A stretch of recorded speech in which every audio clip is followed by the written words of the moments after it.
Hai, terima kasih kepada para subscriber yang telah mengeklik video ini. Dan selamat datang di review film Putar Lagi. Kali ini, Mimin mau menjelaskan alur cerita dari serial The Mandalorian season pertama. Gimana keseruan ceritanya? Yuk kita ikuti bersama. Putar intronya, Bang!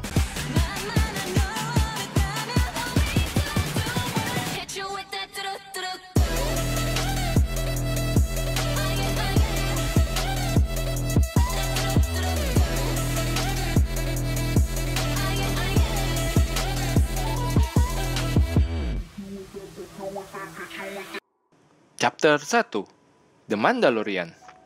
Tampak seorang pria sedang memegang FOB, yaitu nama alat pelacak yang sering dimiliki oleh pemburu bayaran. Pria itu terlihat mengenakan armor lengkap dari ujung kepala sampai ujung kaki dan sedang menuju ke sebuah bar. Pria itu adalah Mandalorian dan sering dipanggil Mando.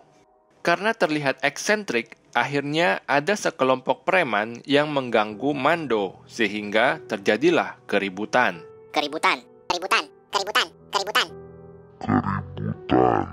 Akhirnya, semua orang itu dikalahkan oleh Mando, dan Mando pun memperlihatkan keping buruan yang memperlihatkan wajah orang yang diburunya ada di bar itu.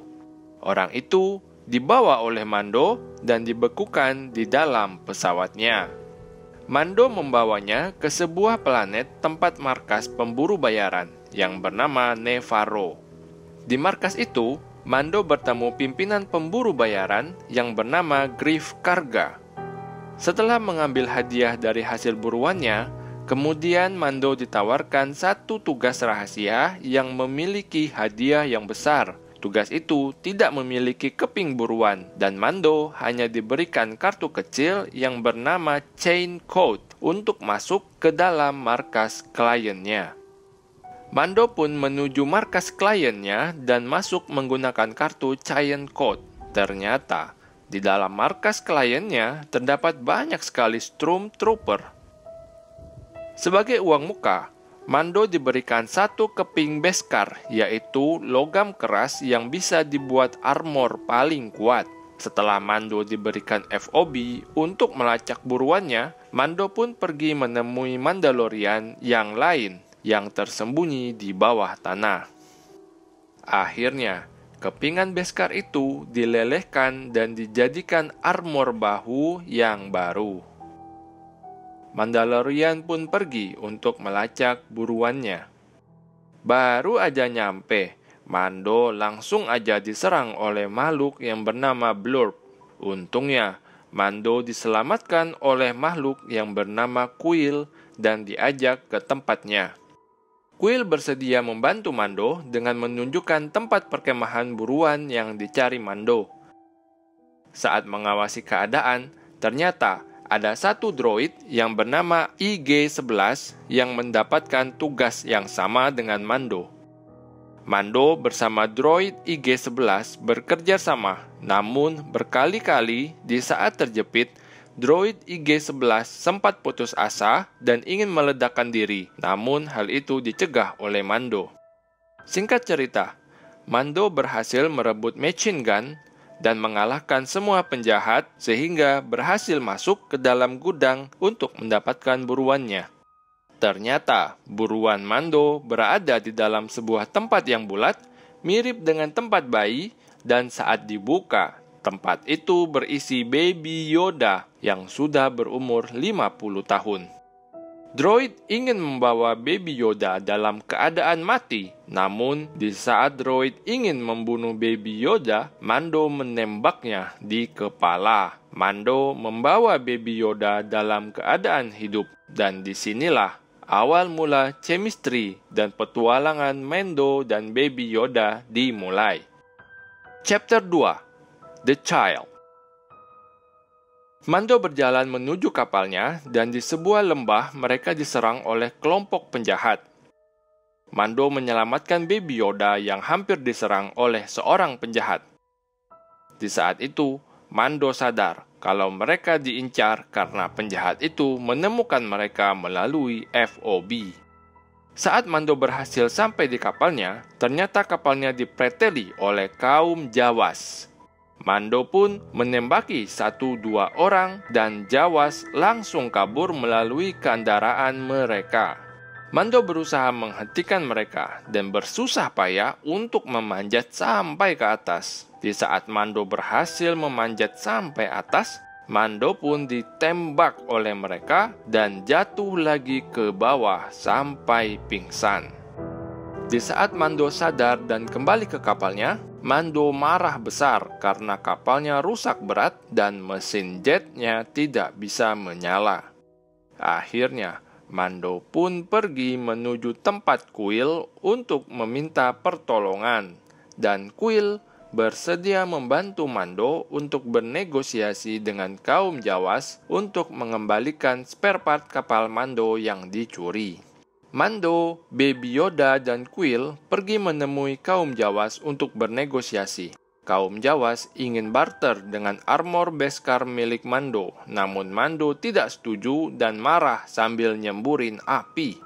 Kemudian, kaum Jawas ingin barter dengan Baby Yoda, namun ditolak juga oleh Kuil. Akhirnya, kaum Jawas meminta Mando untuk mengambilkan mereka sebuah telur. Akhirnya Mando pun setuju dan menuju sarang tempat telur tersebut. Mando dan Baby Yoda pergi ke tempat sarang makhluk itu. Mando masuk ke dalam gua dan disundul oleh makhluk itu sampai armor Beskarnya rusak. Ternyata telur yang dimaksud adalah telur Mudhorn, yaitu makhluk yang mirip seperti badak. Makhluk itu terlalu kuat, Mando dihajar habis-habisan dan Mudhorn tidak mempan oleh api.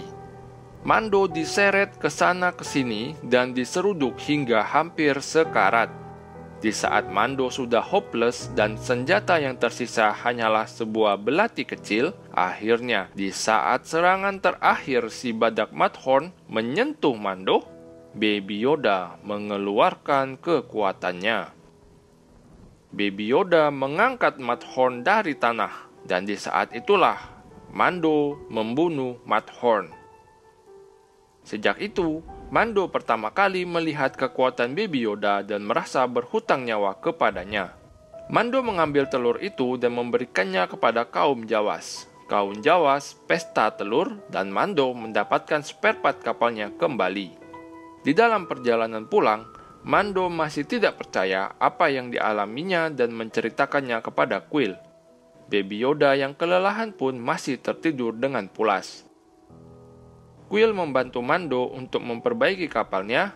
Kerjaan yang seharusnya berhari-hari dapat diselesaikan hanya 1 hari oleh mereka berdua, sehingga mesin jetnya pun kembali berfungsi.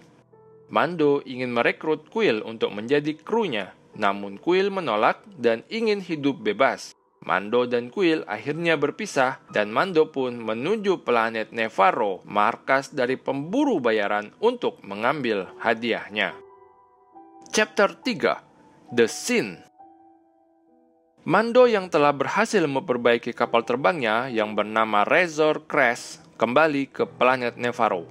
Sesampainya di Nevarro, Mando langsung mengantar Baby Yoda ke tempat klien dan langsung disambut oleh Stormtrooper. Dr. Pershing langsung men-scan Baby Yoda untuk mengetahui kondisinya, dan diketahui kondisi Baby Yoda sangatlah sehat. Karena senang, klien pun menunjukkan hadiah kepada Mando, yaitu 1 ember yang penuh dengan kepingan logam Beskar. Mando yang terkesima melihat logam Beskar itu, namun hati nurani Mando bergejolak saat Baby Yoda dibawa masuk oleh Dr. Pershing.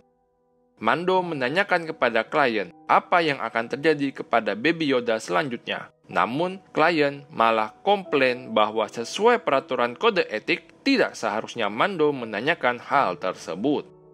Akhirnya, Mando pun pergi dengan setumpuk baja Beskar menuju tempat persembunyian Mandalorian yang berada di bawah tanah. Mando bertemu dengan Mandalorian perempuan yang dapat menempa baja Beskar dan ingin dibuatkan baju armor yang baru. Salah satu Mandalorian melihat baja Beskar itu dan berkata bahwa baja-baja itu berasal dari smelter Imperial akibat dari pemusnahan massal kaum Mandalorian oleh Kekaisaran. Dan itulah Titik balik kaum mereka yang awalnya jumlah Mandalorian banyak sekali sampai menjadi sangat sedikit dan mereka hidup bersembunyi di bawah tanah seperti tikus pasir. Karena Mandalorian itu berusaha membuka helm Mando, akhirnya mereka pun berkelahi dan hampir saling menikam, namun dilerai oleh Mandalorian perempuan. Singkat cerita, Mandalorian itu membuatkan Mando senjata baru yang bernama Whistling Bird dan armor yang baru. Scene pun berpindah. Mando masuk ke dalam markas pemburu bayaran dengan armor Beskar-nya yang sangat mengkilap. Mando bertemu dengan Greef Karga dan menanyakan apa yang akan dilakukan kekaisaran kepada Baby Yoda. Namun, Greef Karga mengatakan kalau itu akan melanggar kode etik serikat kerja dan sebaiknya Mando melupakan hal itu. Mando pun kembali ke Razor Crest dan bersiap-siap pergi. Namun Mando terlihat gelisah dan melamun. Akhirnya di tengah lamunan itu, Mando berubah pikiran dan ingin menyelamatkan Baby Yoda. Mando keluar dari Razor Crest dan menuju markas Galeon. Mando memasang bom di markas itu dan meledakkan dindingnya. Mando masuk dan melumpuhkan beberapa Stormtrooper yang bukan tandingan Mando. Ada saat Mando ditembak oleh Stormtrooper menggunakan blaster. Namun, tembakan blaster itu tidak mempan di armor Mando, dan Mando pun balas menembak Stormtrooper itu hingga tumbang. Mando bertemu dengan Dr. Pershing, hampir menembaknya, namun Dr. Pershing berkata kalau dia hanya ingin melindungi Baby Yoda. Mando pun mengampuni Dr. Pershing dan membawa Baby Yoda yang sangat lemah keluar dari markas klien. Saat di luar, ternyata Mando sudah disambut oleh Greef Karga dan anak buahnya untuk menghentikan perlakuan Mando. Terjadilah baku tembak yang menyebabkan Mando kesulitan untuk melarikan diri. Mando berusaha melarikan diri melalui gerobak, namun gerobak itu ditembak hingga rusak. Mando mencoba melontarkan api, namun sia-sia saja karena jumlah mereka yang terlalu banyak. Di saat terjepit, tidak ada harapan, akhirnya Mando dibantu oleh teman-temannya sesama Mandalorian. Para Mandalorian menembaki pemburu bayaran dan membantu Mando untuk melarikan diri. Saat Mando memasuki Razor Crest, ternyata Greef Karga sudah menunggunya di dalam. Namun, dengan kecerdikan Mando, akhirnya Greef Karga dikalahkan dan ditembak jatuh dari pesawat. Mando pun berangkat bersama Baby Yoda dengan selamat, dan Greef Karga ternyata tidak mati karena peluru Mando mengenai kepingan Beskar yang disimpan oleh Greef Karga di saku dadanya. Saat di udara, salah satu Mandalorian berpamitan dengan Mando dan kemudian dimulailah petualangan Mando dan Baby Yoda dalam pelarian. Chapter 4: Sanctuary. Scene berpindah ke sebuah desa di planet Sorgan. Desa tersebut sangat damai dan masih sangat alami. Banyak warganya yang hidup dari bercocok tanam dan menangkar udang. Tampak seorang janda yang bernama Omera sedang bekerja sambil mengawasi anaknya yang bernama Winta yang bermain bersama kodok. Tiba-tiba, seluruh burung dari arah hutan terbang ketakutan dan seluruh warga desa menjadi waspada dan lari ketakutan. Ternyata desa mereka mendapat serangan ditembaki senjata blaster dari kaum Klatonian. Omera langsung menyelamatkan Winta dan bersembunyi di bawah perangkap udang, sementara Klatonian mengambil semua barang-barang mereka. Setelah aman, mereka pun keluar. Untungnya mereka selamat, namun desa mereka porak-poranda. Razor Crest terbang di atas desa dan hal itu pun dilihat oleh para penduduk desa. Razor Crest mendarat di hutan yang tidak jauh dari desa itu. Mando dan Baby Yoda pergi meninggalkan Razor Crest untuk mencari tempat penginapan dan mereka menuju ke sebuah bar kecil. Di bar itu, Mando bertemu dengan seorang gadis bernama Karasinta Dune. Mando terlihat mengenal gadis itu dan menanyakan kepada pelayan mengapa gadis itu ada di sini, namun pelayan itu tidak mengetahuinya. Tiba-tiba gadis itu menghilang dan Mando keluar untuk mengejarnya. Mando diserang dari belakang dan dimulailah perkelahian antara Mando dengan gadis itu. Gadis itu terlihat besar dan sangat kuat karena dia adalah mantan dari Stormtrooper. Akhirnya, setelah bergulat begitu lama, pergulatan itu pun berakhir seri dan Mando mengajaknya makan sup. Ternyata Cynthia hanya salah paham dan menganggap Mando memiliki FOB untuk melancaknya. Namun, Mando tidak ada niat untuk memburu Cynthia. Karena memang tidak ada niat untuk berkelahi, akhirnya Cynthia pun pergi. Malam itu, dua orang pria dari desa datang dan meminta bantuan kepada Mando atas penyerangan dari kaum Klatonian. Awalnya, Mando menolak. Namun, setelah mendengar tempat mereka yang berada di peternakan yang tersembunyi di tengah hutan, akhirnya Mando pun menerima tawaran mereka karena berpikir mungkin Mando bisa tinggal di desa itu bersama Baby Yoda dengan aman tanpa terlacak oleh pemburu bayaran.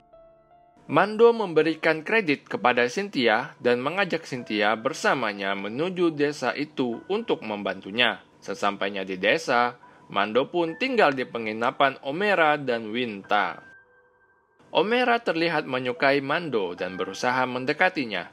Omera meminta Mando untuk melepaskan armor helmnya, namun Mando mengatakan kalau ia tidak pernah memperlihatkan wajahnya sejak kecil, sejak dia dirawat sebagai anak angkat oleh para Mandalorian.